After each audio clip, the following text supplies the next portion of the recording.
फाग्लासो बिदि जिजोबदों माने फुल्ला फुटा गस्लायानो खेबसेनो नै जानाया नै खेबसेनो गस्ला गस्लायाबो जिखाजोबदों नायलाय सेन गावग्रा जोबदों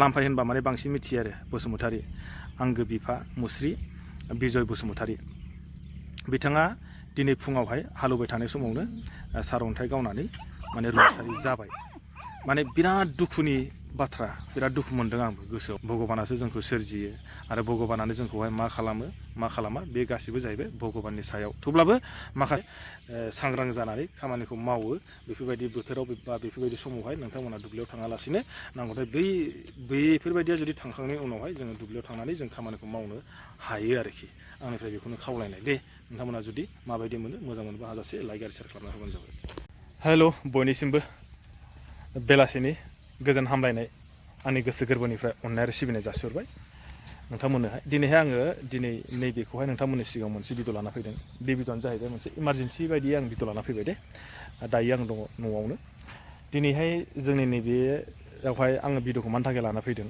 नोंथांमोना सोरबाया माने ससियेल मिडियायावहाय जायगानिफ्राय मानसिया मिथिखाबाय जानांगौ बा सोरबाया मिथियाखै जानांगौ बा सोरबाया नुबायबो जानांगौ बा सोरबाया नुवाखैबो जानांगौ थेवब्लाबो आङो बे भिडिअनि गेजेरजोंहाय नोंथांमोना माखासे दिन्थिलांनो नागिरदों बा खोनासंहोनो लांनो नागिरदों आरोना नोंथांमोना भिडिअखौ जायखिया जोबजासे नायबानो जाबाय अब्ला बुजिगोन बेनो आरोना दिनै फुङावहाय जोंहा नैबे गगामुग हालामनि सिङाव थानाय धेमाजि जिल्लानि सिङाव थानाय नोलोबारि पन्सायतनि सिङावनो थानाय 2 नं नारायणपुर गामिनि बा हन्थापारा गामि होनना बुङो जेनेबा हन्थापारा होनना बुंबा बांसिन मिथियो खिन्थु लिरनायाव 2 नं नारायणपुर गामिनि जोंहा सासे आंनिनो आयं जानाय बैसोआवथ' गेदेर आरो आंजोंबो माने सम सम ओरैबायदि माने धेमालि खोथाबो रायलायोमोन बा मोजां गाज्रि खोथाबो रायलायलायोमोन माने दिनैहाय आं गोसोखौ ओरैबायदि गाज्रि मोनबाय दुखु मोनबाय बिराद दुखु मोनबाय माने बेफोरबायदि जाथाया आङो माने मैया दाख्लैनि गेजेराव नैबे दैज्लांनि समावहाय आङो माखासे बिराद भिडिअ नुदों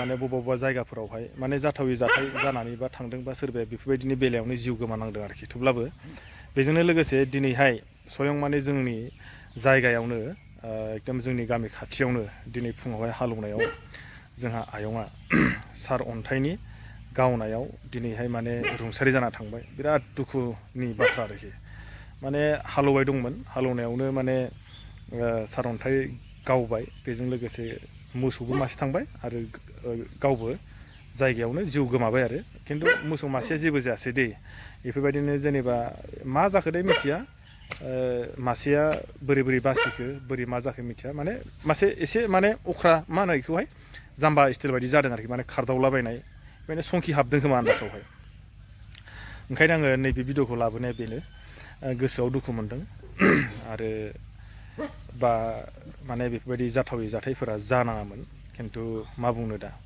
मानसिखौ भगबानानो हरो आरो भगबानानो लांफिनो दिनैहायना आङो बे भिडिअखौ लाबोनाया बेनो माने बिराद दुखुनांथाव आरोना गोसोआव बिराद दुखु मोनदों आङो जोंनिनो गगामुग दख'रा बर' सुबुं आफादनि लेङाइ नेहाथारि मुस्रि मन्टु बा लाम्फाय माने नाम मोजां मन्टु लाम्फाय होनबा माने बांसिन मिथियो आरो बसुमतारी आंगो बिफा मुस्रि बिजय बसुमतारी बिथाङा दिनै फुङावहाय हालेवबाय थानाय समावनो सारअन्थाइ गावनानै माने रुंसारि जाबाय माने बिराद दुखुनि बाथ्रा बिराद दुखु मोनदों आंबो गोसोआवहाय माने बेफोरबायदि जाथायखौ जोङो अबेबा गोजान जायगाफ्रावसो बिराद खोनायोमोन बा नुयोमोन ससियेल मिडियाफ्रावहाय दिनैहाय माने फैयै नैबे जोंनि गामि खाथियावनो माने बेफोरबायदि जाथावै जाथायफ्रा माने जानानै थांबाय आरोखि माने बेफोरबायदि समावहाय बोथोरनि समावहाय दायो माने एकदमबारे माइ गायनायनि सम बे समफ्रावनो जुदि जों गावनि खामानिखौ मोजाङै मावनानै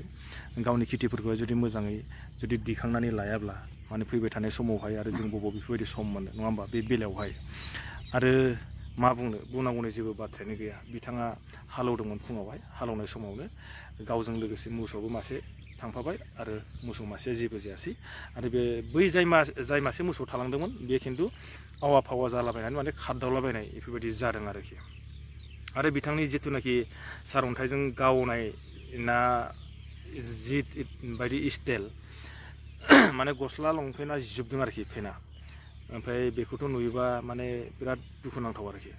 खिन्थु आङो नैबेखौनो खावलायनाय, जाय बिथांमोनहा दासिम जेनेबा आबादारि बिथांमोना जोंनि नैबे गगामुग हालामनि जिमानखिनि आबादारिफोरा जुदि नोंथांमोनहा जुदि भिडिअखौ नायदोंब्ला एसे मोजाङै गोसो होनानै खोनासं, जाहाथे नोंथांमोनहाबो गाव गावनि आबादनि सायाव गोसो होनानै मावनायनि बेलायावहाय माने बोथोरखौ लानानै एसे गावखौनो साबधान जानानै सांग्राङै खामानि मावलायबा गाहाम आरोखि। जाहाथे माने अखाफोर हायोबा अखाफोर खोरोमलायोबा जाहाथे नोंथांमोनहा दुब्लियाव दा ओंखारसै।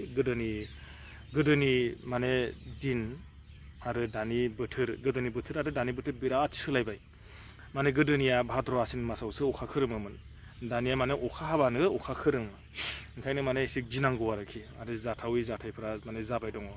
दाख्लैबो जोंहा क'क्राझार ओरै BTC साइडआवबो बेफोरबायदिनो मोसौजों लोगोसे मानसि बेफोरबायदिनो आखोबाव जिउ गोमानाय, आरो दाख्लैबो नैबे जोंहा सयं नोलोबारियावनो बेयावनोबो आरोबाव सोरनिबा माने थिंखौनो माने गब्लंलायनाय, आरो ओरैजाय बगेनदि साइडआवबो आं खोनादों बेफोरबायदिनो आरो। बेफोरबायदिखौ जुदि नायोब्ला नों आंआनो जुदि सांग्रां जायाब्ला माने एसे माने जाथायफ्रा सोमजिनो हागौ आरोखि। ओंखायनो आङो गोसोखौ ओरैबायदि गाज्रि मोननानै नोंथांमोननो नैबे भिडिअखौ बानायबाय, जाहाथे आं नोंथांमोननो नैबेखौ एसे दिन्थिना होनोसै फट'खौ आरोना। बिथाङा माने हालौदोंमोन, हालौनाय समावनो बेफोरबायदि जाथाया जाबाय। फुंनि 6 रिंगायाव जादों होनना बुंदों दै बिथांमोना बुंनायाव आरो 6 रिंगायावहाय। बे जाहैबाय जोंहा गगामुग हालामनि सिङाव थानाय नोलोबारि पन्सायतनि सिङाव थानाय 2 नं नारायणपुर गामिनि खन्थाफारा गामिनि जोंहा नैबे आयंआ दिनैहाय सारअन्थाइ गावनानै रुंसारि जानानै थांबाय। खिन्थु जाथायखौ खोनानानै नोंथांमोनहा माबायदि सानो बा माबायदि मोनखो नोंथांमोनासो मिथिसिगोन।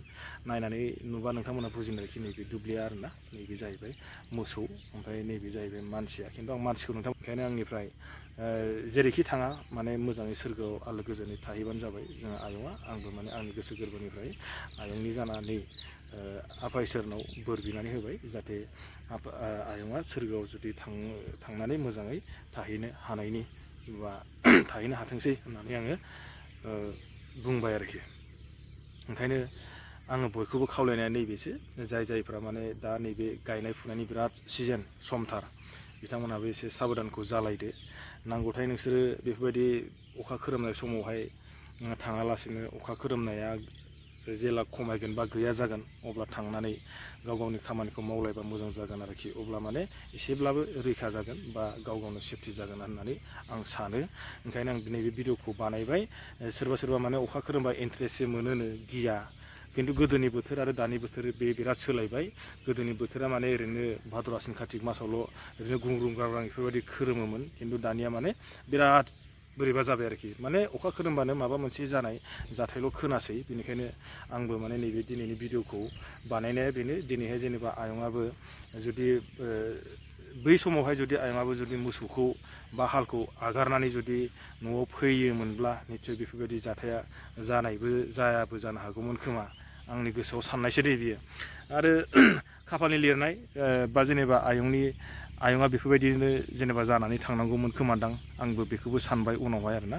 मानो होनना बुंबा भगबानासो जोंखौ सोरजियो, आरो भगबानानो जोंखौहाय मा खालामो मा खालामा बे गासैबो जाहैबाय भगबाननि सायाव। थेवब्लाबो माखासेखौहाय जोङो गाव गावनि सायाव बासिनानै खामानिखौ जों मावनानै लानो रोंनांगोन आरोखि, बा खामानिखौ जोङो बासिनानै लानांगोन आरोखि।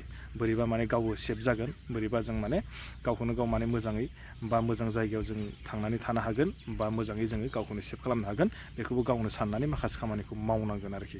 ओंखायनो आं भिडिअखौ बानायनाया बेनो। नोंथांमोना जुदि भिडिअखौ माबायदि मोनो नोंथांमोनासो मिथिसिगोन। जुदि मोजां मोनो ना गाज्रि मोनो, मोजां मोनोबा नोंथांमोना भिडिअखौ हाजासे लाइक आरो शेयार खालामना होबानो जाबाय, जाहाथे सोरबाफ्रा जुदि भिडिअखौ मोननानै जाहाथे बिथांमोनाबो एसे सांग्रां जानानै खामानिखौ मावो। बेफोरबायदि बोथोराव बा बेफोरबायदि समावहाय नोंथांमोना दुब्लियाव थाङालासिनो, नांगौथाय बैफोरबायदिया जुदि थांखांनायनि उनावहाय जोङो दुब्लियाव थांनानै जों खामानिखौ मावनो हायो आरोखि। आंनिफ्राय बेखौनो खावलायनाय दे। नोंथांमोना जुदि माबायदि मोनो, मोजां मोनोबा हाजासे लाइक आरो शेयार खालामना होबानो जाबाय।